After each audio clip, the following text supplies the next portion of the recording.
Never expected his best friend would have 4 legs and a bite force of 250 pounds per square inch. Cairo, the Belgian with piercing amber eyes, wasn't just another military working dog, he was a legend. Together, they'd survived firefights in 3 countries, detected over 40 explosive devices, and saved countless lives. Their bond was telepathic. Cairo could sense heartbeat changes from across a room. The morning of the mission started like any other at Forward Operating Base Chapman in eastern Afghanistan. Woke at 4:30 hours to find Cairo already awake, watching him from the foot of his cot with those intense amber eyes that seemed to read his soul. The dog's tail thumped softly against the plywood floor, their private morning greeting that had become ritual over 3 years of deployment together. "Morning, Cairo," whispered, reaching down to scratch behind the dog's ears. Cairo leaned into his hand, making a low, contented sound that was almost a purr. In the dim light filtering through the tent flap, could see the scars on Cairo's shoulder, souvenirs from a Taliban ambush in Helmand province where the dog had taken a bullet meant for him. Cairo had kept fighting, taking down 2 insurgents before collapsing. That was 18 months ago, and the bond between them had become unbreakable after that night. Pulled on his boots and grabbed Cairo's tactical vest from the gear rack. The moment the dog saw the vest, his entire demeanor changed. His ears perked forward, his muscles tensed, and his eyes locked onto with laser focus. This was Cairo's work mode. The transformation from loyal companion to elite warrior happened in seconds. It was something that never ceased to amaze, no matter how many times he witnessed it. They walked together through the pre-dawn darkness to the kennel area where meticulously inspected every piece of Cairo's equipment. The tactical vest was custom-made, reinforced Kevlar with integrated communication systems, and a mounted camera that fed real-time video back to command. But today's mission required something extra, something that made stomach tighten with anxiety every time he thought about it. The Halo jump harness. High altitude, low opening jumps were dangerous enough for humans. For dogs, they were exponentially riskier. Cairo had completed 43 successful jumps, making him one of the most experienced K-9 paratroopers in naval special warfare. But that didn't make it any less terrifying for. Every jump meant trusting his life and Cairo's to equipment, training, and fate. "Hey," the voice belonged to Lieutenant Commander Sarah, the team's executive officer and senior medic. She approached carrying 2 steaming cups of coffee, her own pre-mission ritual. "How's our favorite fur missile doing this morning?" Cairo's tail wagged at the sound of his voice. She was one of the few people besides that the dog completely trusted. She'd been there in Helmand, had performed emergency surgery on Cairo in the back of a Humvee while under fire, had saved his life. "He's ready," said, accepting the coffee gratefully. "More ready than I am, probably." Studied him with sharp, assessing eyes. "This is jump 44 for you guys, routine." "Nothing about jumping out of a perfectly good helicopter at 25,000 feet is routine," replied, taking a long sip of the bitter coffee. "Especially not with him strapped to my chest." "He trusts you completely," said, kneeling down to Cairo's level. The dog immediately licked her face, tail wagging furiously. "Look at him. He knows you'd never let anything happen to him." Felt a lump form in his throat. That was exactly what terrified him, Cairo's absolute, unwavering trust. The dog would follow him anywhere, do anything he asked, without hesitation or fear. That kind of trust was a gift, but it was also an enormous responsibility. The mission briefing came at 600 hours in the Tactical Operations Center. Intelligence had located a high-value target, an AL commander responsible for multiple attacks on coalition forces, hiding in a remote compound deep in the Hindu Kush Mountains. The terrain was too rugged for vehicle approach and too well-defended for a standard helicopter insertion. That left only one option: a nighttime halo jump that would put the team on the ground 2 miles from the target, allowing them to approach on foot under cover of darkness. Sat in the back of the briefing room with Cairo lying at his feet, absorbing every detail. Altitude 25,000 feet. Jump time 2,300 hours. Expected duration 40 seconds. Deployment altitude 6,000 feet. Landing zone, a narrow valley surrounded by rocky peaks with minimal margin for error. One miscalculation, one equipment failure, one moment of hesitation, and they'd be splattered across the mountainside. As the briefing concluded, looked down at Cairo. The dog was watching him calmly, completely at peace despite the tension radiating from every human in the room. Cairo didn't understand the briefing, didn't know about the high-value target or the dangerous terrain. All he knew was that wherever went, he would follow. That afternoon, spent 2 hours meticulously inspecting every piece of equipment. He checked Cairo's harness 17 times, examining every strap, every buckle, every connection point. The dog's emergency parachute was packed perfectly, a small backup chute designed specifically for military working dogs, tested dozens of times but rarely deployed in actual operations. As the sun set over the Afghan mountains, painting the sky in shades of orange and purple, sat on his cot with Cairo's head resting in his lap. He ran his fingers through the dog's thick fur, feeling the powerful muscles beneath, the steady rhythm of Cairo's breathing. "Tonight's going to be different, buddy," whispered, though he couldn't explain why he felt that way. "I can feel it, but whatever happens up there, we're in this together, always."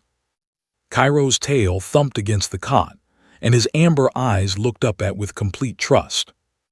Neither of them knew that in less than 6 hours, at 25,000 feet above the earth, that trust would be tested in the most terrifying way imaginable. Neither knew that would face an impossible choice between his own survival and Cairo's life. And neither knew that the microscopic tear in parachute fabric, invisible to the naked eye, undetectable during inspection, was already there, waiting to turn a routine jump into a living nightmare. The Chinook helicopter cut through the night sky like a predator stalking its prey. Inside the massive aircraft, the temperature had dropped to -20 degrees Fahrenheit. Could see his breath crystallizing in the dim red light that bathed the cabin in an eerie glow. 13 Navy SEALs sat in 2 rows along the fuselage walls, each man lost in his own pre-jump meditation, checking and rechecking equipment with the obsessive precision that kept them alive. Cairo lay at his feet, completely motionless except for the slight rise and fall of his chest. The dog wore a specially designed oxygen mask strapped securely over his snout, essential at this extreme altitude where the air was too thin for normal breathing. His tactical vest was loaded with gear, a mounted camera, communication equipment, and most importantly, the compact emergency parachute system that prayed they'd never need to use. The helicopter's engines created a deafening roar that vibrated through his entire body. He'd made over 200 jumps during his 12-year career as a SEAL, but the fear never completely went away. It just became manageable, something you learned to compartmentalize and control.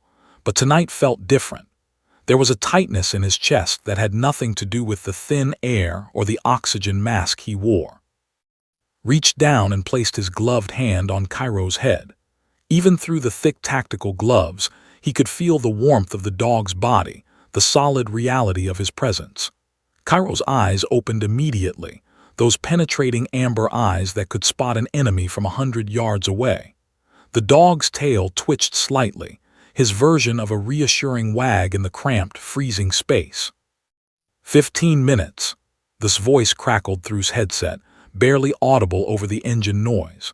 Sergeant First Class James "Hawk" Hawkins had been jumping out of helicopters for 20 years and had the calm, measured demeanor of someone who'd seen everything. He moved down the line, checking each SEAL's equipment with expert efficiency. When Hawk reached, his inspection became even more meticulous. The connection between handler and K9 was the most complex equipment configuration on any Halo jump. Was essentially jumping with 2 parachute systems, his own main and reserve chutes, plus Cairo's emergency system. The dog was secured to his chest in a specially designed tandem harness that distributed weight and allowed both of them to move relatively freely during. "How's he doing?" Hawk asked, kneeling to inspect Cairo's oxygen mask and vest. "Calmer than I am," admitted, his voice muffled by his own oxygen mask. Hawk grunted, checking the connection points where Cairo's harness attached to his rig. "This is his 44th jump. He's a veteran. You both are." His gloved fingers traced the lines of Cairo's emergency parachute, checking the ripcord location, the deployment bag, the condition of the fabric. Everything looked perfect.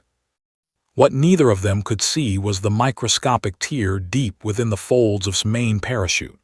A tiny weakness in the fabric, no bigger than a pinhole, invisible during inspection, but destined to catastrophically expand under the stress of deployment. 10 minutes, Hawk's voice cut through his thoughts. Oxygen check. Adjusted his own mask and glanced down at Cairo.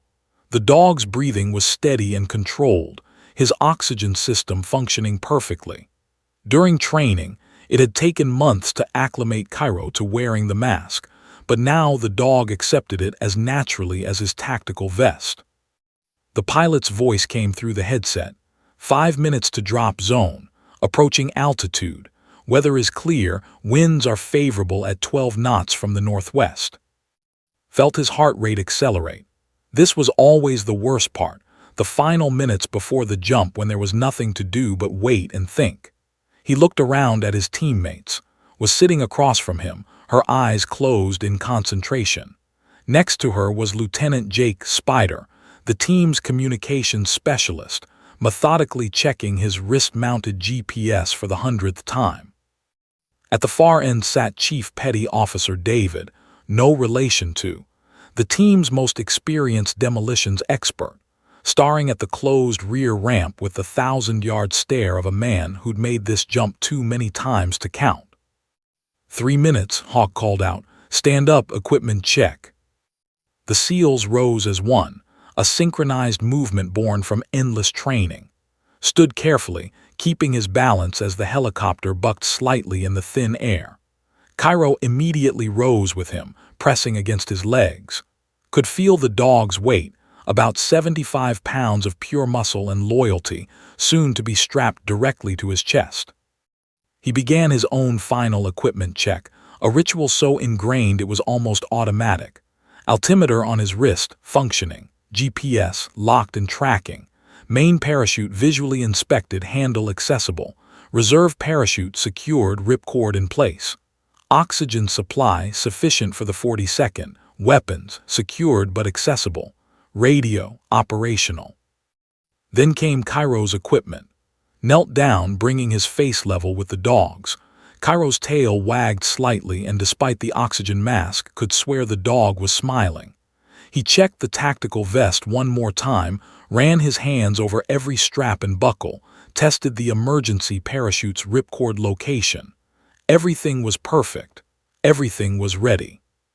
2 minutes, Hawk's voice had taken on an edge of intensity. Final connections, lock in your K9s. This was the moment always dreaded and loved simultaneously. He lifted Cairo carefully, positioning the dog against his chest. Cairo went completely limp, allowing to secure the complex harness system that would hold them together during the jump. The dog had learned long ago to trust this process completely, to surrender control and let do what needed to be done. The straps came together with precise clicks, pulled each one tight, checking the tension, ensuring Cairo was secure but not uncomfortable. The dog's face was inches from his own, separated only by their oxygen masks. Cairo's eyes were calm, trusting, completely at peace.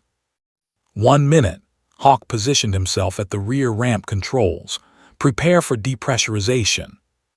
The cabin's environmental system adjusted with a hiss, equalizing the pressure in preparation for opening the ramp. Ears popped, and he felt Cairo tense slightly against his chest. He placed one gloved hand on the dog's back, a gesture of reassurance. 30 seconds, ramp opening. The massive rear ramp of the Chinook began to lower with mechanical precision. Cold air rushed in, even colder than the frigid cabin, and then saw it, the view that never failed to steal his breath away. Below them stretched the Hindu Kush Mountains, an endless landscape of jagged peaks and deep valleys, all bathed in pale moonlight. At 25,000 feet, they were above most of the world, in a realm where the air was too thin to breathe without assistance, where the cold could kill in minutes, where one mistake meant certain death. The stars above were brilliant, undimmed by atmosphere, so numerous they formed a solid carpet of light across the black sky. For a moment, forgot about the mission, forgot about the danger, forgot about everything except the terrible beauty of the world spread out before him. 10 seconds, line up. The SEALs formed a single file line, each man checking the jumper in front of him one final time.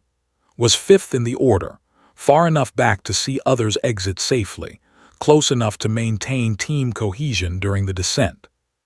Cairo's heartbeat thundered against his chest. He could feel it through all the layers of tactical gear, rapid but steady. The dog was nervous but controlled, trusting completely even as they stood on the edge of oblivion. 5-4-3. His world narrowed to a single point of focus. The man in front of him, the open ramp, the black void beyond. 2-1. Green light, go, go, go. The first SEAL disappeared into the darkness, then the second, then the third. Each one simply stepped off the edge and vanished, swallowed by the night as if they'd never existed. The fourth man went. Then it was his turn. He stepped to the edge of the ramp, Cairo pressed tight against his chest. The wind was incredible, trying to push him back, trying to tear him away from the safety of the helicopter. Below was nothing, just darkness and death and the unknown. Took one last breath, felt Cairo's heart beating against his own, and stepped off the edge of the world. The first sensation was absolute freedom, or maybe it was absolute terror. Couldn't distinguish between the two anymore. One moment he was standing on solid metal, the next he was suspended in nothingness, falling through the night sky at terminal velocity. The transition from helicopter to happened so fast his brain couldn't fully process it. Then came the wind. It hit like a physical wall, a screaming force that tried to rip the oxygen mask from his face, that pulled at every piece of gear, that made his eyes water instantly behind his goggles. The sound was deafening, a roar so loud it drowned out thought itself. This was falling at 120 miles per hour, faster than most cars on a highway, fast enough that the air itself became a violent, living thing. Cairo's body pressed hard against his chest, the dog's claws digging into his tactical vest through the harness. Could feel Cairo's rapid heartbeat, or maybe it was his own heart, he couldn't tell anymore. Their two bodies had become one unit, falling together through the darkness like a stone dropped from heaven. Forced himself to focus. Training kicked in, overriding the primal terror that wanted to freeze his muscles and cloud his mind. He spread his arms and legs into the classic stable position, forming his body into an X shape that would keep them oriented properly. The chaotic tumbling stopped, replaced by controlled descent.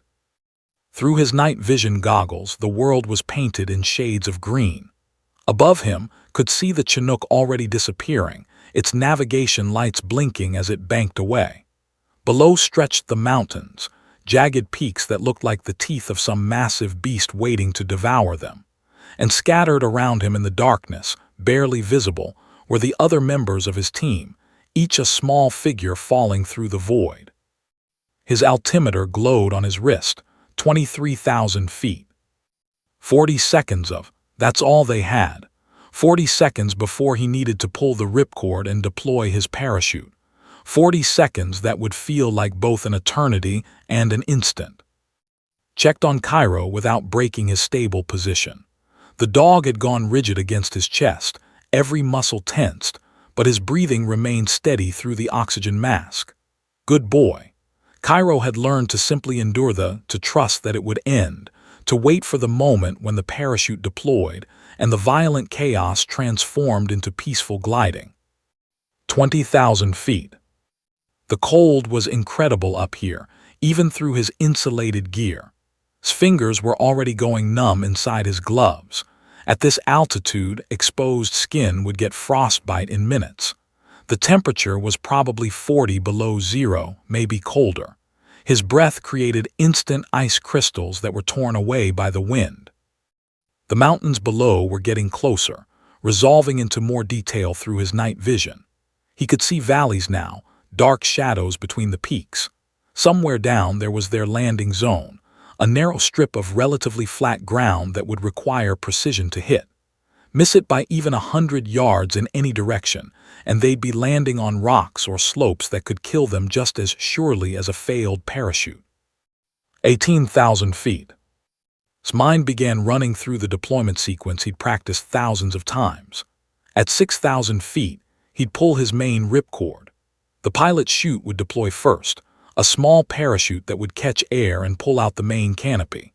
There would be a moment of tension as the lines extended, then the satisfying jolt as the main chute fully inflated, slowing their descent from 120 miles per hour to a manageable 15 miles per hour.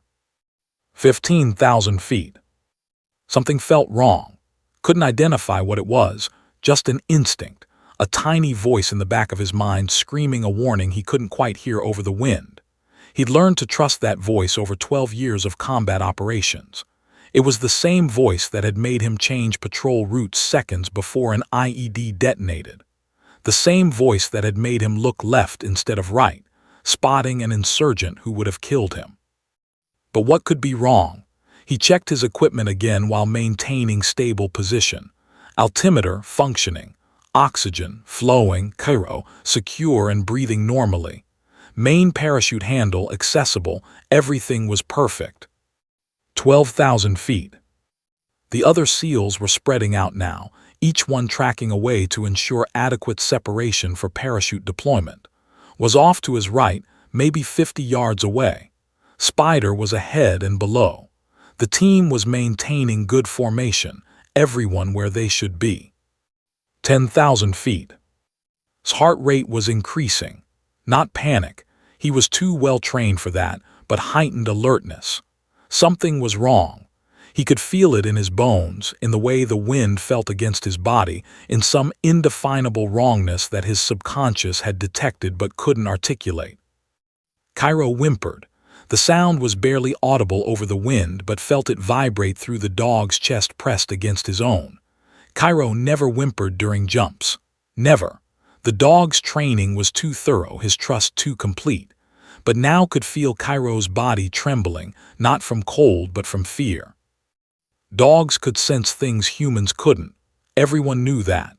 Cairo had detected IEDs buried 3 feet underground. He'd sensed ambushes before they happened. He could smell fear and aggression on people from across a room. And right now, Cairo was terrified. 8,000 feet. "It's okay, boy," said, knowing Cairo couldn't hear him through the oxygen masks and the screaming wind, but needing to say it anyway. Just a few more seconds, just a few more. 6,500 feet. His hand moved to his main parachute ripcord. This was it. Time to deploy. Time to transition to controlled flight. His fingers wrapped around the handle, feeling its familiar shape through his gloves. He'd pulled this exact handle 43 times before while carrying Cairo, 43 successful deployments. 6,000 feet. Pulled the ripcord. For a fraction of a second, everything seemed normal. He felt the slight resistance as the cable released the locking pins. Felt the pilot's chute spring away from his back, catching air. Felt the beginning of deceleration as the pilot's chute started to pull out his main canopy. Then everything went catastrophically wrong.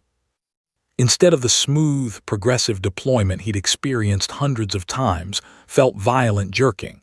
His body started to spin, slowly at first, then faster. The main canopy was coming out, but something was wrong with how it was deploying. Through his night vision goggles, looked up and felt his blood turn to ice. His main parachute was twisted, not just tangled, completely twisted into what skydivers called a streamer. Instead of a beautiful rectangular canopy billowing above him, catching air and slowing their descent, he had a useless rope of tangled fabric that was providing almost zero drag. They were still falling at terminal velocity. 5,000 feet. The spin was getting worse, centrifugal force throwing them sideways. Cairo yelped as the rotation intensified, the dog's claws scrabbling against his vest. The world became a blur of spinning darkness. Mountains, stars, rotating sickeningly fast. Straining screamed at him, cut away, deploy your reserve." His hand moved toward the cutaway handle, the bright yellow handle on his right side that would release the malfunctioned main chute and allow him to deploy his reserve parachute. Standard procedure, textbook response, the thing that would save his life. 4,500 feet. But his hand stopped. Because in that moment, spinning through the darkness with death rushing up to meet them, realized the horrible truth. Cairo's emergency parachute was integrated with his harness system. If cut away his main chute right now, during this violent rotation, Cairo's lines would tangle. The dog's emergency chute was designed to deploy if they became separated, but not during a high-speed spin like this. If followed standard procedure, if he did what every instructor, every manual, every moment of training told him to do, he would live. And Cairo would die. 4,000 feet. Had less than 10 seconds to make a decision. 10 seconds to choose between following a lifetime of training and saving his own life, or gambling everything on a maneuver that didn't officially exist, had never been tested, and would probably kill them both. Below him, through the spinning chaos of his night vision, could see individual rocks now. He could see the details of the mountainside. He could see exactly where they were going to impact if he didn't do something right now. 3,800 feet. Cairo's heart was racing against his chest, rapid-fire beats that felt like drumming. The dog's absolute trust, even in the face of death, broke something in his heart and clarified everything in his mind. 3,500 feet. Made his choice. Instead of reaching for the cutaway handle, instead of following procedure, instead of saving himself, his hand shot to Cairo's emergency parachute ripcord. And pulled. The emergency ripcord resisted for a fraction of a second, or maybe just imagined it, then gave way with a mechanical click that he felt more than heard. Time seemed to slow down, each millisecond stretching into something observable, measurable, horrible in its clarity. Watched through his night vision goggles as Cairo's small emergency parachute began to deploy from the special compartment on the dog's vest. The pilot's chute burst out first, a small round canopy designed to catch air and extract the main emergency chute. For one beautiful, hopeful moment, thought it might actually work. The pilot's chute inflated, caught the screaming wind, and started pulling out Cairo's main emergency canopy. 3,200 feet. But they were still spinning, still rotating at nearly 1 revolution per second, thrown by the centrifugal force of malfunctioned main chute. The physics were all wrong. Cairo's emergency parachute was designed for a stable, controlled deployment after separation, not for deployment while still attached to a handler in a violent spin, with another failed parachute streaming above them. The emergency canopy came out of its deployment bag in a rush of fabric. Could see it in his peripheral vision, a smaller rectangular parachute, about a third the size of his own main chute, designed to lower Cairo's 75 pounds safely to Earth.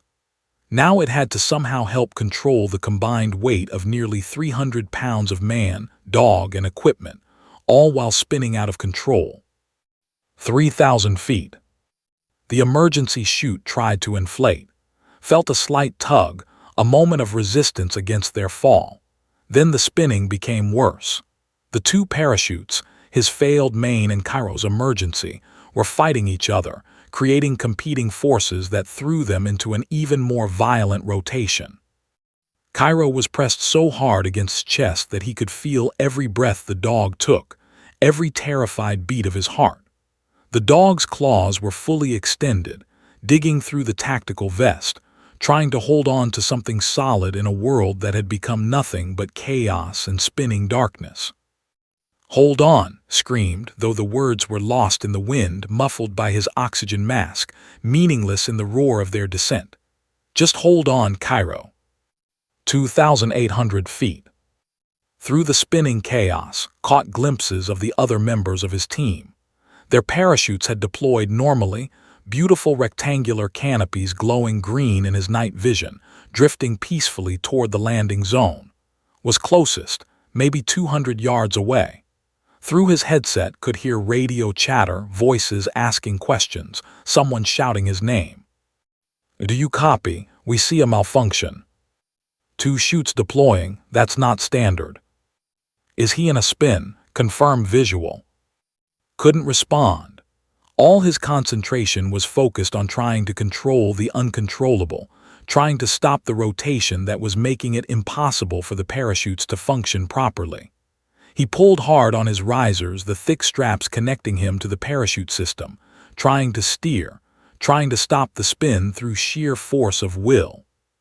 2,500 feet. Something changed. Felt it before he understood it, a shift in the forces acting on them.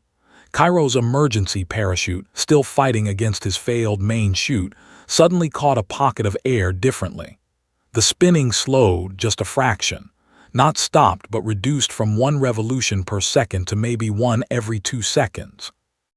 It was enough for the parachutes to start doing something. Not working properly, far from it, but doing something other than nothing. Felt deceleration, actual slowing of their fall. Not nearly enough, but measurable. Real. They were no longer in pure at terminal velocity. His altimeter showed they were descending at about 80 miles per hour now. Still lethal, still far too fast, but not quite as instantly fatal as before.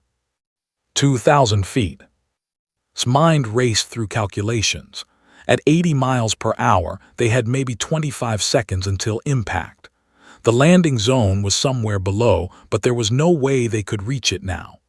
They were off course, spinning slowly, descending too fast, with 2 parachutes that were fighting each other instead of working together. Below them, the mountains were terrifyingly clear. Could see individual boulders, could see the sharp edges of rocks that would tear them apart on impact.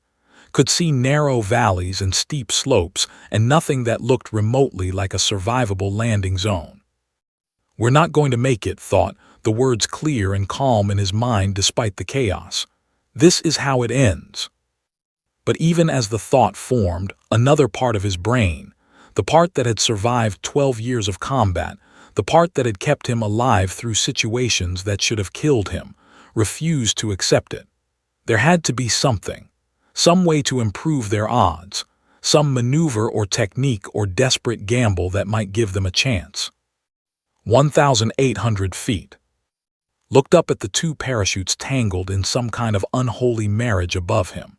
His failed main was still partly inflated in places, creating drag but also instability. Cairo's emergency chute was fully inflated but far too small for their combined weight. Together, they were creating a chaotic system that was slowing them down but not nearly enough. What if he could make them work together instead of against each other? The idea hit him like lightning. It was insane. It violated every principle of parachute operation, but they were dead anyway if he did nothing. 1,500 feet. Grabbed the risers of Cairo's emergency parachute with both hands, pulling hard to one side. The action changed the angle of the emergency chute relative to his failed main. The spinning slowed further. He pulled harder, feeling the strain in his shoulders, watching through his night vision as the 2 canopies shifted position relative to each other. The spinning stopped. For 3 beautiful seconds they were falling straight down instead of rotating, and in those 3 seconds both parachutes caught air more efficiently. Felt the deceleration increase dramatically. They were still falling too fast, maybe 60 miles per hour now, but it was better. Survivable maybe, if he could maintain this configuration, and if they hit the right terrain, and if a dozen other factors went their way. 1,200 feet. But then the configuration collapsed. The parachutes shifted again, and the spinning resumed. lost his grip on the risers as centrifugal force threw his arms outward. They were back to the chaotic descent, maybe even worse than before. Cairo yelped, a sound of pure terror that cut through the wind and straight into his soul. The dog's body was rigid against his chest, trembling uncontrollably. Cairo had trusted him completely, had followed him off the edge of a helicopter at 25,000 feet, and now was going to get them both killed. 1,000 feet. His training included a section on worst-case scenarios, what to do when both main and reserve parachutes fail. The advice was simple and brutal. Orient yourself to take the impact on your feet and legs, sacrificing your lower body to potentially save your vital organs and head. The survival rate was somewhere around 5%. With Cairo strapped to his chest, the odds were even worse. But there was another option, one that his instructors had mentioned only in hushed tones, as something that was theoretically possible but never recommended, never trained, never attempted except in the most desperate circumstances. A controlled crash. 800 feet. Positioned his body, pulling his legs up and rotating so that his back was toward the ground instead of his feet. Every instinct screamed against it. This orientation meant taking the full impact on his back and legs instead of his feet alone. But it also meant that Cairo would be on top, cushioned by his body absorbing the primary impact. He wrapped both arms around Cairo, pulling the dog as tight against his chest as possible. Through all the gear, all the equipment, all the chaos, could feel Cairo's heart racing against his own. The dog had stopped struggling, had gone completely still in that way animals do when they know they're about to die, a kind of resigned acceptance that broke his heart. 600 feet. The ground was rushing up impossibly fast. Through his night vision, could see details now, the texture of the rocks, the shapes of boulders, the deadly angles of the terrain. They were heading for a boulder field, one of the worst possible landing zones. Tons of sharp-edged rocks that would shred them like paper. But wait, off to the left, maybe 50 yards away, spotted something different. A narrow channel, almost like a natural drainage ditch, filled with what looked like loose scree instead of solid rock. It was still going to be catastrophic, still going to hurt beyond imagination, but loose gravel might give them a fraction of a second more deceleration than solid boulder. 400 feet. Pulled hard on both sets of risers, steering desperately toward that narrow channel. The parachutes responded sluggishly, but they responded.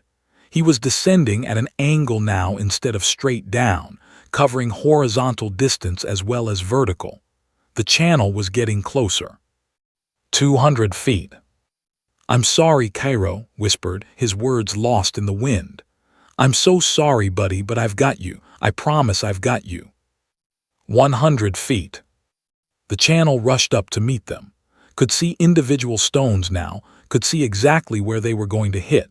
He kept his arms locked around Cairo. The first impact drove every molecule of air from his lungs in an explosive gasp that was half scream, half prayer. His back struck the loose scree at approximately 60 miles per hour, the speed of a car crash, the speed of catastrophe. For a microsecond, his brain registered the sensation of his body compressing, of his spine absorbing force that no human spine was designed to withstand. Then they were bouncing. The loose gravel of the drainage channel acted like a terrible cushion, absorbing some energy while throwing them back into the air. His world became a chaotic series of impacts, back, side, back again, each one sending nova bursts of pain through his nervous system. He kept his arms locked around Cairo through pure instinct, his conscious mind already beginning to shut down from the trauma. The second impact was worse.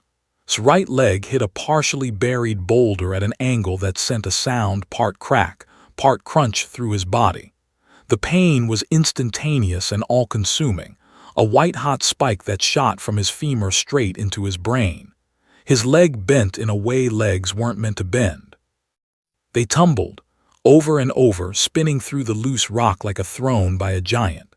The parachutes dragged behind them, still partially inflated, pulling them further down the channel. His helmet struck something hard, once, twice, and his night vision goggles shattered, plunging his world into darkness broken only by starlight. The third impact finally stopped their momentum. His back slammed into a larger boulder at the bottom of the drainage channel, and this time they didn't bounce. They just stopped. The sudden cessation of movement was almost as shocking as the impacts themselves. For several seconds, or maybe it was minutes, couldn't tell, there was nothing. No sound except a high-pitched ringing in his ears. No sensation except a vast, oceanic pain that seemed to encompass his entire body. No thought except a dim awareness that he was somehow still conscious. Then came the next realization. He couldn't breathe. His lungs wouldn't work. The impact had paralyzed his diaphragm, knocked the wind from him so completely that his body had forgotten how to perform the simple act of breathing. His mouth opened and closed like a fish on dry land, his oxygen mask hanging loose and useless, his chest refusing to expand no matter how desperately his brain screamed at it. Panic, real, primal panic, flooded through him. He was going to suffocate. He'd survived the fall only to die in the next 30 seconds because his lungs wouldn't work. His hands clawed at the rocky ground, his body thrashing weakly, every movement sending fresh waves of agony through his shattered leg. Then his diaphragm spasmed once, twice, and suddenly air rushed into his lungs in a painful, beautiful gasp. Sucked in breath after breath, each one feeling like broken glass in his chest, each one the most precious thing he'd ever experienced. With oxygen came clarity. With clarity came memory. With memory came the most important question in the universe. Where was Cairo? Couldn't feel the dog against his chest anymore. The harness straps had released during the tumbling, designed to separate on extreme impact to prevent the handler from crushing the K9. Cairo could be anywhere, could be injured, could be dying, could already be dead. Cairo tried to say, but it came out as barely a whisper, a sound that wouldn't carry more than a few inches. He tried again, forcing air through his damaged throat. Cairo. Nothing, just the sound of wind moving through the valley, the rustle of deflated parachute fabric, and its own ragged breathing. Terror gripped him worse than any pain. The physical agony of his injuries was nothing compared to the emotional agony of not knowing if Cairo had survived. Tried to move, tried to sit up, tried to do anything other than lie helpless on his back staring at the stars. His body refused. When he tried to move his right leg, the pain was so intense that gray spots appeared in his vision and he nearly passed out. His back felt like someone had driven railroad spikes through every vertebra. His ribs screamed with each breath. At least 2 were broken, maybe more. But he had to find Cairo, had to know. Rolled onto his left side, the movement taking every ounce of willpower he possessed. The world spun sickeningly, and he had to stop, breathing hard, fighting the nausea that threatened to overwhelm him. His right leg dragged uselessly, a dead weight attached to his hip, sending lightning bolts of pain with every tiny movement. Cairo, he called again, louder this time, though his voice sounded weak and broken even to his own ears. And then he heard it, the most beautiful sound in the world. A whimper. It came from somewhere to his left, maybe 10 feet away, hidden in the darkness and scattered rock. It was a small sound, almost lost in the night breeze, but to it was a symphony. Cairo was alive. Alive and close. Began to crawl. Each movement was agony. His shattered femur grated with every motion, sending waves of pain so intense they made him gasp and pause and fight not to vomit. His broken ribs protested with each breath. His back felt like it was being torn apart from the inside. But none of it mattered. Cairo needed him. He pulled himself forward with his arms, dragging his useless right leg behind him, leaving a trail in the loose gravel. Inches at a time, feet at a time. The whimpering sound grew louder and could hear Cairo's breathing now, rapid, shallow, but steady. "I'm coming, buddy," gasped between pulls. "I'm coming, just hold on." His left hand struck something soft, fur, Cairo's body. Pulled himself the final few feet until he could see Cairo in the starlight. The dog was lying on his side in a small depression between two rocks. His eyes were open, those amber eyes that knew better than his own, and they locked onto immediately. Cairo's tail twitched, a tiny movement, barely a wag, but it was there. "Oh, thank God," sobbed, reaching out to touch Cairo's head with trembling fingers. "Thank God you're alive." He ran his hands over Cairo's body, checking for injuries with the trained efficiency of someone who'd performed this assessment 100 times in training. Cairo's breathing was steady. That was good. The dog's pupils were even and reactive, also good. No obvious external bleeding. No visible compound fractures. Cairo's left front leg was bent at a wrong angle, sprained at minimum, possibly broken. There were cuts and abrasions all over his body, and he was clearly in pain, but he was alive and conscious and aware. "Good boy," whispered, his voice breaking. "Such a good boy. You did so good, Cairo, you did so good." The dog whimpered again and tried to lift his head. The movement made him yelp in pain, and he settled back down, but his eyes never left his face. Even in pain, even after falling from the sky and crashing into a mountainside, Cairo's primary concern was clear in his gaze. He was worried about. "I'm okay," lied, stroking Cairo's head gently. "We're both okay. We made it, buddy, we actually made it." Heard voices then, distant but getting closer. Shouts echoing through the valley. His teammates were coming. Someone, probably she was always the fastest, was yelling his name. "Here," tried to shout, but his voice was too weak. He tried his radio, fumbling at his chest with numb fingers. The radio was shattered, smashed during the impacts. He looked around desperately for something to signal with and spotted one of the deflated parachute canopies a few yards away, glowing slightly in the starlight. Using the last of his strength, pulled himself toward the parachute, still keeping one hand on Cairo, refusing to break contact with his partner. He grabbed the fabric and pulled it toward him, then used his arms to wave it back and forth, creating movement that might be visible to his teammates. "Here," he shouted again, louder this time. "We're here." The voices changed direction. They'd seen the movement. They were coming. Collapsed back onto the rocky ground next to Cairo, his strength finally completely exhausted.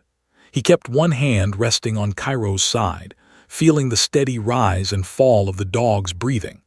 They lay there together in the darkness, two warriors who'd fallen from the sky and somehow survived. "We made it," whispered again, as much to convince himself as Cairo. "Against all odds, we made it." Cairo's tail thumped weakly against the ground, once, twice, and felt tears streaming down his face, mixing with the blood and dust and sweat that covered him. The sound of running boots on rock grew louder.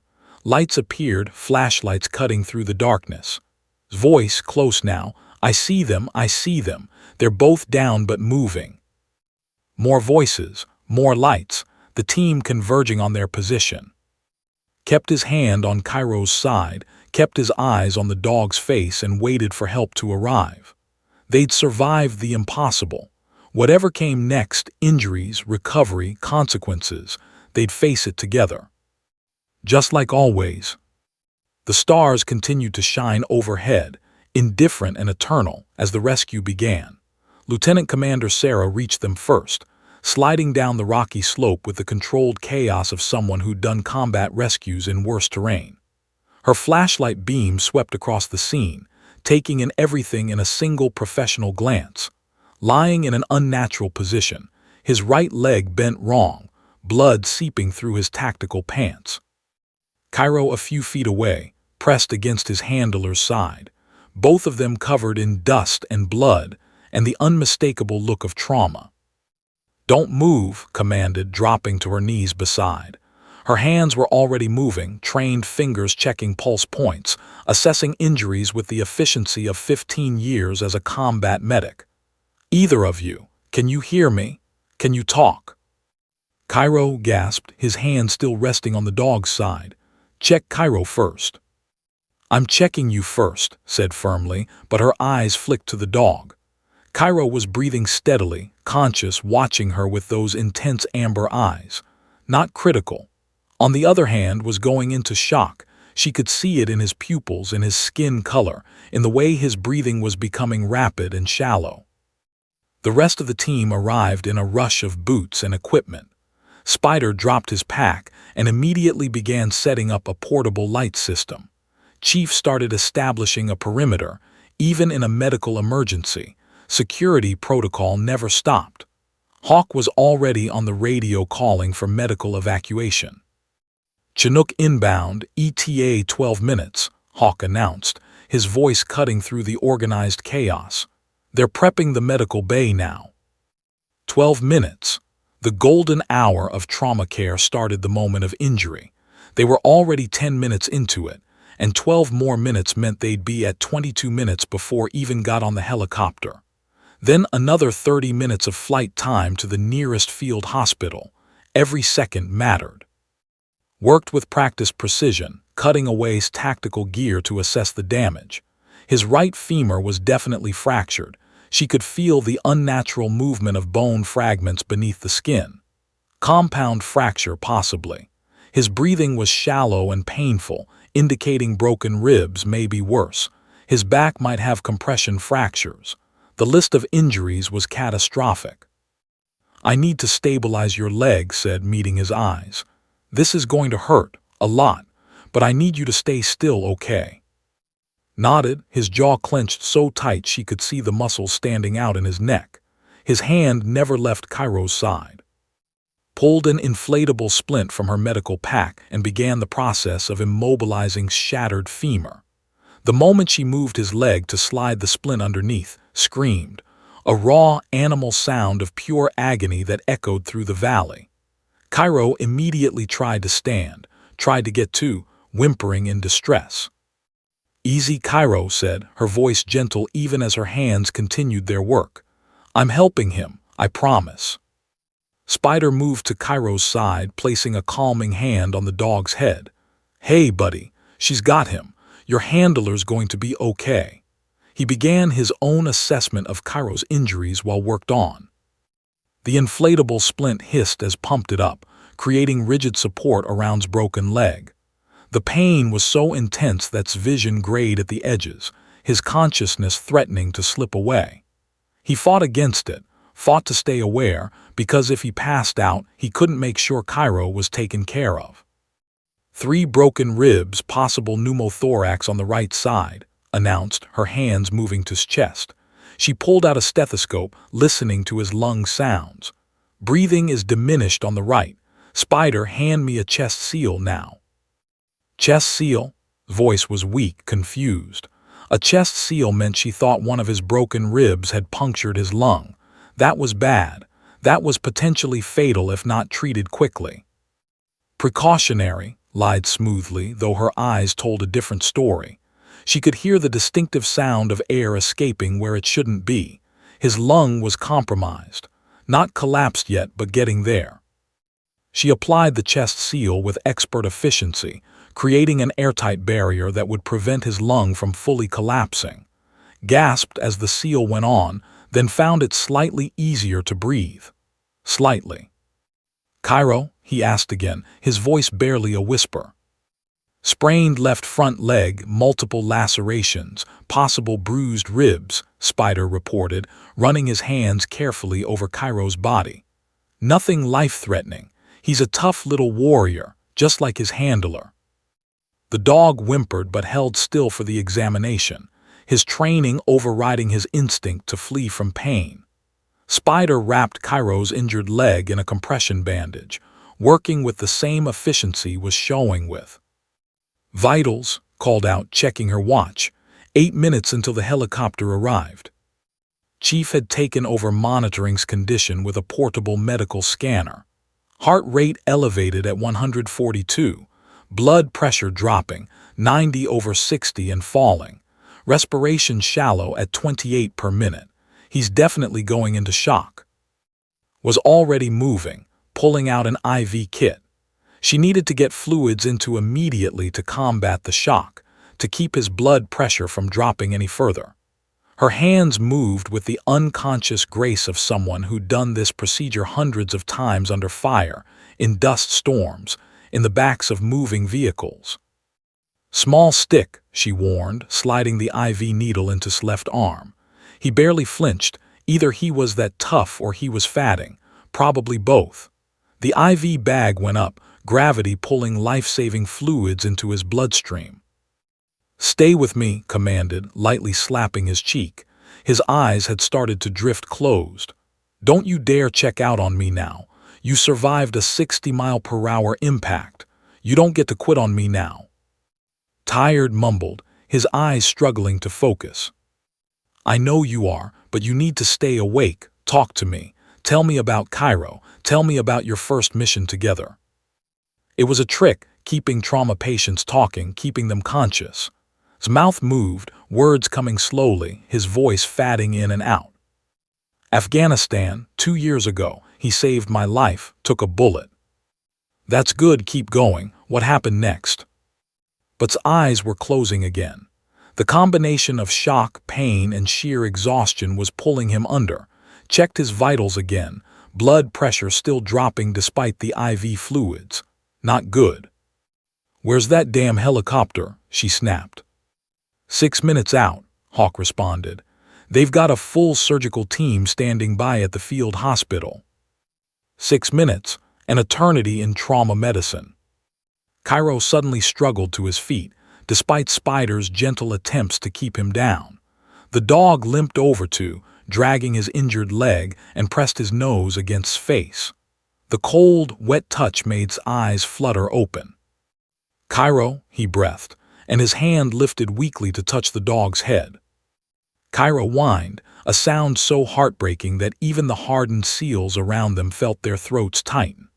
The dog licked his face, gentle laps of his tongue, as if trying to wake his handler through pure force of will. And it worked. Eyes opened wider, gaining focus. His hand strengthened on Cairo's head. "Good boy," he whispered. "Such a good boy." "That's it," encouraged. "Stay with him, stay with Cairo, he needs you awake." The sound of rotor blades cut through the night, distant but growing closer. The Chinook was approaching, its spotlight sweeping across the valley floor, searching for them. "Pop smoke," ordered. Chief pulled a smoke grenade, popped the pin, and threw it into an open area 50 yards away. Orange smoke billowed up, marking their position clearly for the approaching helicopter. The Chinook came in fast and low, its downwash creating a storm of dust and loose gravel that pelted everyone in the rescue site. The pilots were good. They hovered without actually landing, keeping the rear wheels just inches off the uneven ground. The rear ramp dropped, and a full medical team rushed out, 2 flight medics and a trauma surgeon, all wearing night vision and carrying equipment.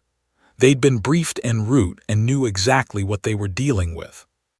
Single trauma patient, male, 32 years old, multiple injuries including compound femur fracture, at least 3 broken ribs, suspected pneumothorax and possible spinal compression fractures, rattled off the information as they rushed over. "He's been down for 22 minutes, currently receiving IV fluids, vitals unstable and declining." The trauma surgeon, a major named Winters, took one look at and started barking orders. "Get him on the stretcher, carefully support the spine at all times, and someone grab that dog, they go together." "The dog's injured too," Spider added, carefully lifting Cairo. The dog struggled weakly, trying to stay with, whimpering in distress. "Both patients going to the same facility," Winters confirmed, already checking his chest seal and IV placement as the team loaded him onto a spine board. "Let's move, people. We're losing him." They rushed both and Cairo toward the helicopter, moving as quickly as they dared with a spinal injury patient. Eyes were closed again, his face pale in the harsh lights of the Chinook. "Heart rate dropping," one of the flight medics called out. "We're losing his BP." "Get him loaded now," Winters shouted. They carried up the ramp into the helicopter's medical bay, a space that had been converted into a flying emergency room. Spider followed with Cairo, laying the dog on a secondary stretcher next to. The moment everyone was aboard, the pilot pulled up, and the Chinook roared into the night sky. Winters was already intubating, preparing to take over his breathing if his compromised lung failed completely. Stood at the ramp as it closed, watching the helicopter disappear into the darkness, carrying her teammate and his partner toward a field hospital where their chances of survival would be determined in the next critical hours. "They're going to make it," Spider said quietly beside her, though his voice held more hope than certainty. Didn't answer. She'd seen too many wounded warriors over the years to make promises she couldn't keep. But she'd also seen men and dogs survive impossible odds through nothing but sheer determination and the refusal to abandon each other. If anyone could survive this, it was Cairo. The flight to the field hospital took 33 minutes during which Major Winters and his team fought to keep alive. His blood pressure crashed twice, forcing them to administer emergency medications. His compromised lung partially collapsed despite the chest seal, requiring Winters to insert a chest tube, a brutal procedure performed in the cramped, vibrating space of a flying helicopter. Was unconscious through all of it, his body shutting down from trauma and shock. But Cairo wasn't. The dog lay on the adjacent stretcher, watching everything with those intense amber eyes, whimpering every time the medical team's voices became urgent, every time the monitoring equipment emitted warning tones. One of the flight medics, a young specialist named Tors, kept one hand on Cairo's head throughout the flight, providing what comfort she could to the injured K9 while her colleagues worked to save his handler. "He knows," Tors said quietly to Spider, who'd insisted on riding along. "He knows how bad it is."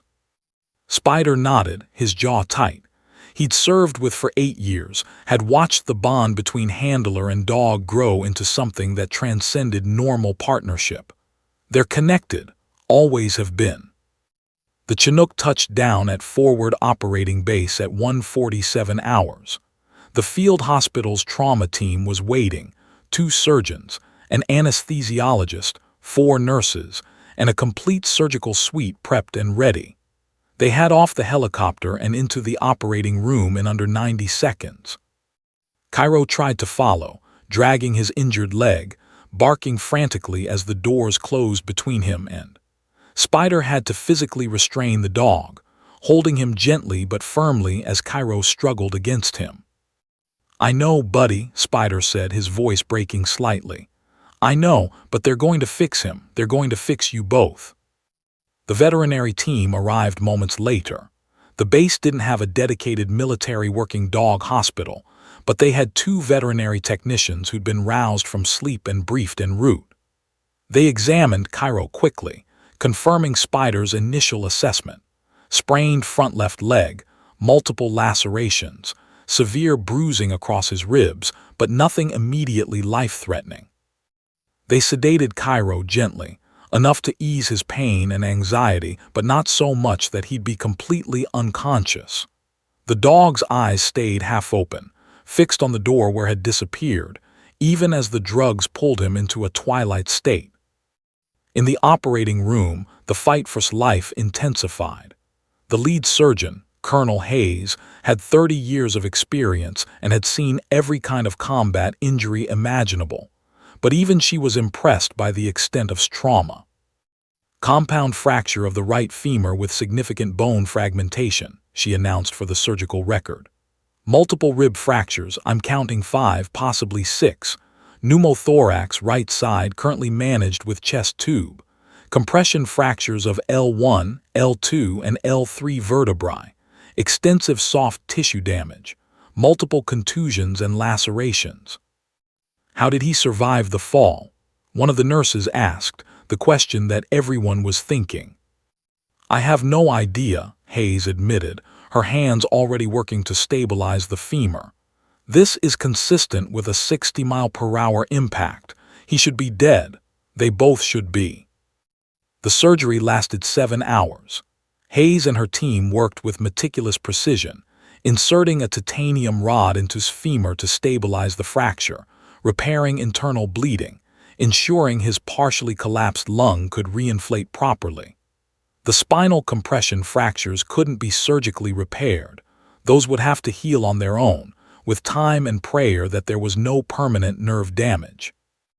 Outside in the waiting area, and the rest of the team sat in exhausted silence. Spider had fallen asleep in a chair, still wearing his tactical gear. Chief was methodically cleaning weapons, a meditative practice that kept his hands busy while his mind worried. Hawk paced, unable to sit still. Had checked on Cairo 3 times.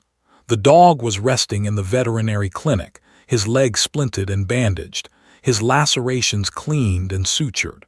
But even sedated, Cairo's eyes kept tracking toward the main hospital building, toward. At 8:47 hours, Colonel Hayes emerged from the operating room, still wearing her surgical scrubs, her face showing the fatigue of a long, difficult surgery. The team immediately surrounded her. "He made it through surgery," Hayes said, and the collective exhale of relief was audible. "But he's not out of the woods yet. The next 72 hours are critical. He's lost a lot of blood, his body has been through tremendous trauma, and there's still risk of complications: infection, blood clots, organ failure." "What about long-term prognosis?" asked, her voice steady despite the fear behind her eyes. Hayes chose her words carefully. "The femur will heal. The ribs will heal. The question is his back. The compression fractures to his lumbar vertebrae. We won't know if there's permanent nerve damage until he wakes up and we can do neurological assessments. He might make a full recovery, or he might have chronic pain and limited mobility for the rest of his life." "Can he see his dog?" Spider asked. "Cairo, his K9 partner, they went through this together." Hayes's expression softened slightly. "He's in intensive care, unconscious on a ventilator. But," she paused, thinking, "military working dogs have been shown to have positive effects on recovery. Once he's stable enough to be taken off the ventilator, once he regains consciousness, I don't see why not." 3 days passed in a blur of medications and monitoring, of vital signs that fluctuated between stable and concerning. Remained unconscious, his body focusing all its energy on healing the catastrophic damage. Cairo remained in the veterinary clinic, his physical injuries healing quickly but his behavior growing increasingly distressed. The dog wouldn't eat, wouldn't play, would barely sleep. He just lay on his bed, staring at the door, waiting for to come get him. "He's depressed," Torres reported too. "Dogs can die from depression, especially military working dogs who lose their handlers. He needs to see, even if can't respond." Made a command decision. She spoke with Colonel Hayes, with the veterinary team, with the hospital commander. And on the morning of the 4th day, she arranged for Cairo to visit the intensive care unit. They wheeled Cairo in on a gurney. His leg was healing, but he still shouldn't put weight on it. The moment the dog entered his room and saw his handler lying in the hospital bed, hooked up to machines and IVs and monitors, Cairo's entire demeanor changed. His tail began to wag, his ears perked up. He made a soft whining sound, not distress but recognition, hope. Torres carefully lifted Cairo and placed him on the hospital bed next to, mindful of all the tubes and wires. The dog immediately snuggled against the side, his head resting on his chest, right over his heart. And for the first time in 4 days, Cairo closed his eyes and slept. The nursing staff noticed something else. His vital signs improved. His heart rate steadied. His breathing, even with the ventilator, became more regular. It was as if some part of him, even deep in unconsciousness, knew that Cairo was there. On the 5th day, his eyes opened. The first thing he saw was sterile white ceiling tiles.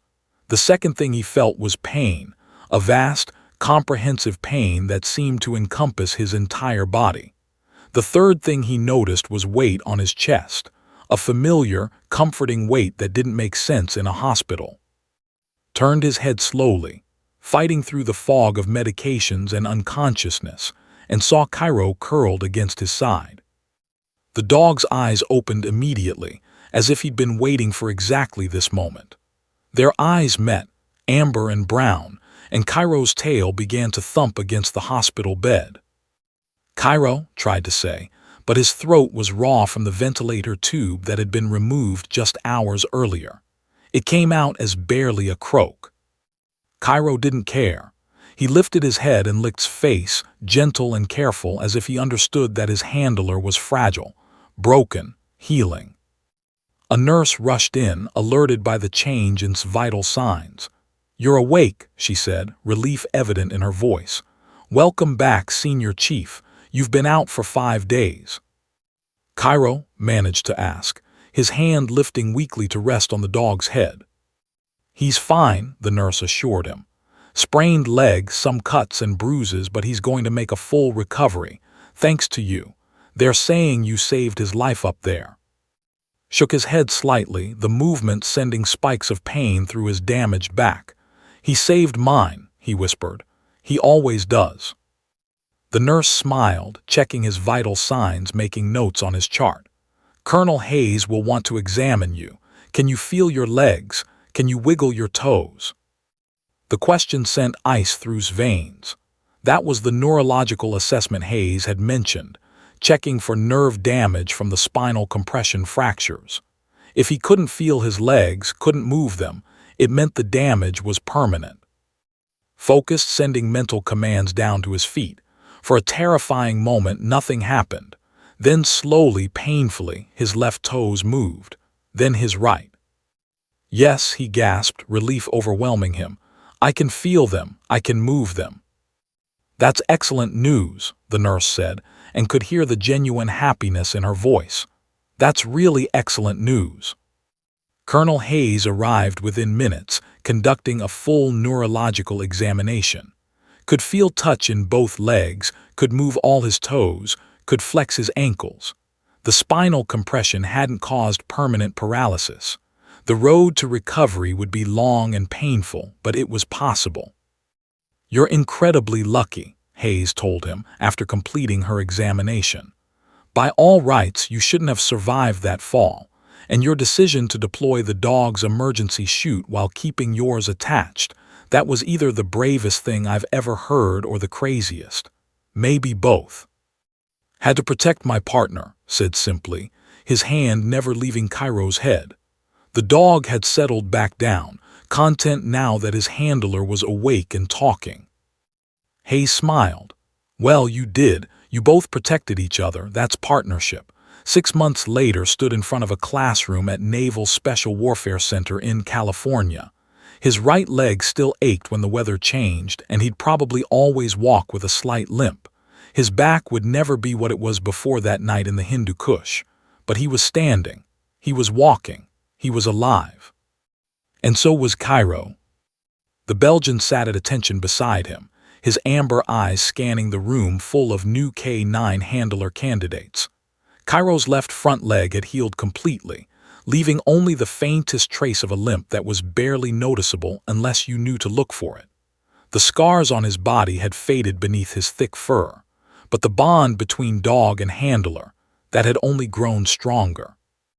Looked out at the 23 young SEALs sitting in front of him, eager faces waiting to hear the story they'd all been briefed about. The story that had become legend within naval special warfare. The story of the SEAL and his dog who fell from the sky and lived to tell about it. "Most of you know why you're here," began, his voice strong despite the journey it had taken to get back to this point. "You've been selected for the K9 Handler program. Some of you think it's because you're good with dogs. Some of you think it's because you scored high on aptitude tests, and maybe that's part of it." He paused, reaching down to rest his hand on Cairo's head. The dog's tail wagged slightly, their private signal of connection.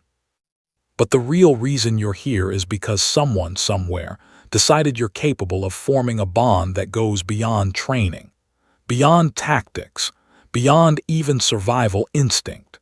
You're here because you have the capacity to trust another living being with your life, and to have them trust you with theirs. Clicked a remote, and the screen behind him lit up with a tactical map of Afghanistan. 6 months ago, my team conducted a Halo insertion into hostile territory. For those of you who haven't done one yet, Halo stands for High Altitude, Low Opening.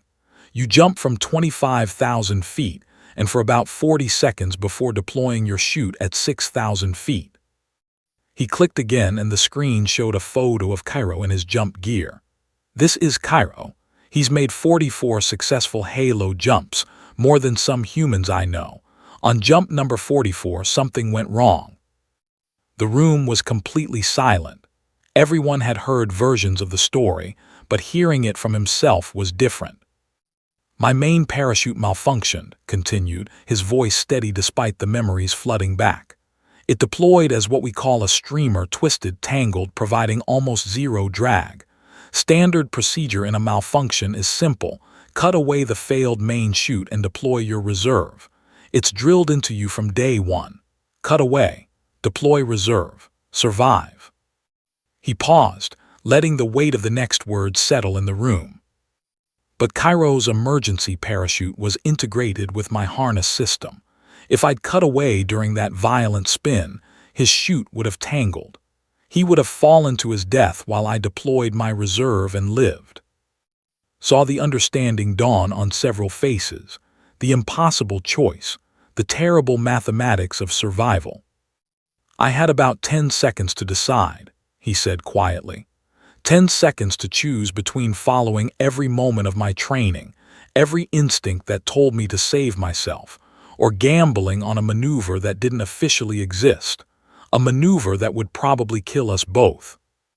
The classroom was so quiet you could hear breathing. I chose Cairo. Clicked the remote again. The screen showed photos of the aftermath, the crash site, the tangled parachutes, the gouges in the rocky mountainside where they'd impacted. I deployed his emergency chute while keeping my failed main attached. The two parachutes created a chaotic system that shouldn't have worked. We hit the ground at approximately 60 miles per hour, about 3 times faster than a normal parachute landing. He gestured to his leg. Shattered femur, 5 broken ribs, 3 compressed vertebrae, partial lung collapse. He looked down at Cairo, whose tail thumped against the floor. Cairo had a sprained leg, bruised ribs, and various lacerations. He was walking within 2 weeks. I took a little longer. A few nervous chuckles rippled through the room. The investigation into the malfunction found a microscopic tear in my main parachute fabric, continued. 1 in 10 million failure rate. Pure bad luck. The Aviation Safety Board analyzed what I did, deploying Cairo's emergency chute without cutting away my main. They concluded that a standard cutaway would have resulted in Cairo's death and given me only marginally better odds of survival. Advance to the next slide, showing technical diagrams of the dual parachute deployment. By keeping both chutes connected, I created enough total drag to slow our descent from instantly fatal to maybe survivable. The decision saved both our lives, but here's what I need you to understand. He paused, making eye contact with several of the candidates. I didn't make that decision because I'm a hero. I didn't make it because I'd calculated the physics and determined it was the optimal solution. I made it because, in that moment, the idea of saving myself while Cairo died was literally unthinkable. The bond between us was stronger than my survival instinct. Walked to the edge of the platform, Cairo moving with him in perfect synchronization. That's what you're signing up for when you become a K9 handler. Not just learning commands or tactics. You're entering into a partnership where that dog becomes more important to you than your own life, where their safety matters more than your own, where abandoning them isn't even a possibility your brain will consider. He looked around the room, seeing a mix of determination and understanding on the young faces. Cairo has detected over 50 explosive devices in his career, said, his voice filled with emotion he didn't try to hide. He saved countless lives. He's been shot protecting me.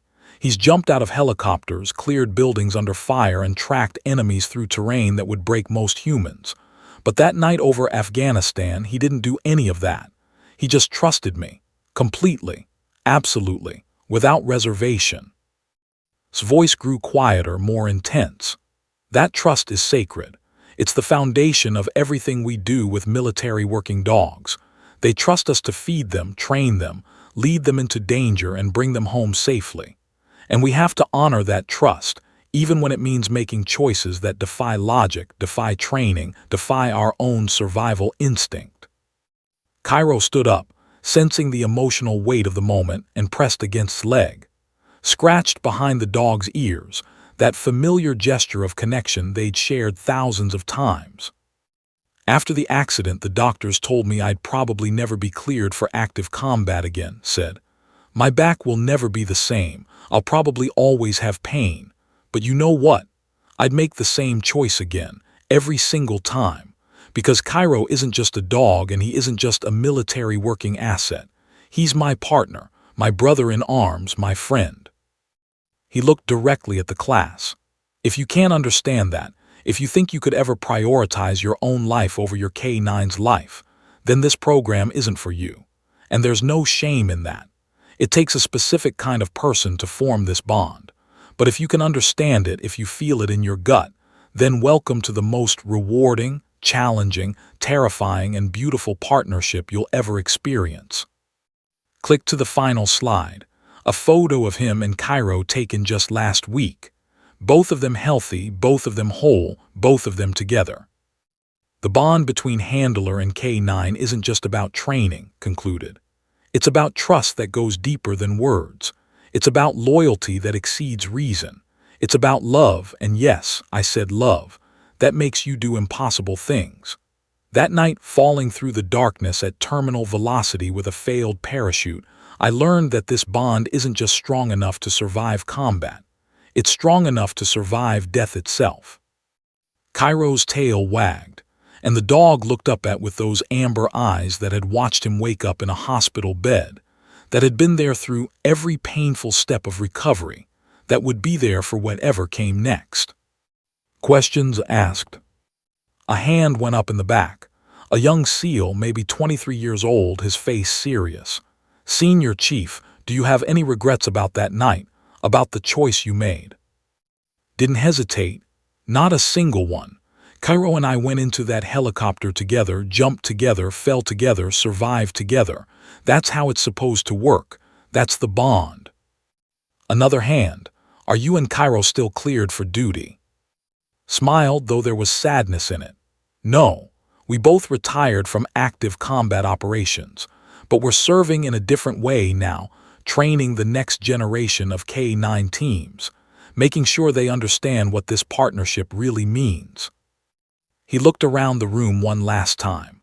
You're about to meet your K9 partners. Some of you will bond immediately. Others will take time. But eventually, if you do this right, you'll reach a point where you can't imagine your life without them, where their heartbeat becomes as familiar as your own, where their safety matters more than anything else in the world. His voice grew soft but carried clearly through the silent room. That's when you'll truly understand what happened that night at 25,000 feet. That's when you'll know why I pulled Cairo's ripcord instead of cutting away. Because when you love your partner, and I mean really love them, their life becomes more valuable than your own.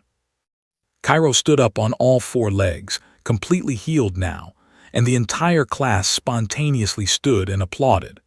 Not for the heroics or the survival story, but for the bond itself. The sacred trust between warrior and dog that had been tested in the most extreme way possible and had emerged even stronger. As the applause continued, looked down at Cairo, and Cairo looked back at him. No words were needed.